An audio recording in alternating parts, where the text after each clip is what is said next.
You know those times when you blaze through one part of a project, but when you start the next part, you lose all energy and focus like you've hit a brick wall and ceased to function? Yeah, me too. I got ideas for some laser engraved coasters, and though it's been a while since I last worked with the laser, it was easy getting back into it. A day or two to mess around with the designs, barely any time to set up and run the laser, and adding the coding was just therapeutic.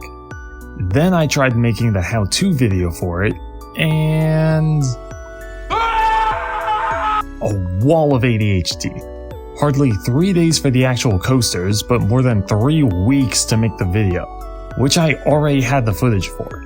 It took many tips and tricks to get through it, but there was one nugget of wisdom which helped a lot.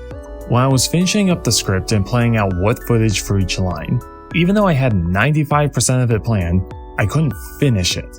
I tried to work and focus on that last detail, but I'd immediately shut down and procrastinate for days. So, instead of trying to force myself through the dysfunction, I remembered to take a breath, slow down, and simply ask, why don't I want to work on this? What's the obstacle in front of me? Answer was, not only did I just not have an idea for that small detail, but for some reason I subconsciously was requiring I adhere to this principle of finishing each step completely before moving on to anything else. Even if moving on and coming back to it meant I wouldn't be wasting time or stressing myself out as much as I was. Once I articulated the actual problem, I was able to give myself permission to just move on to the next step and figure out those details later, which I did.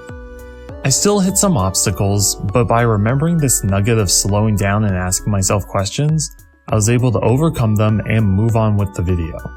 It didn't come out perfect, in fact I had to cut many corners, but it's done.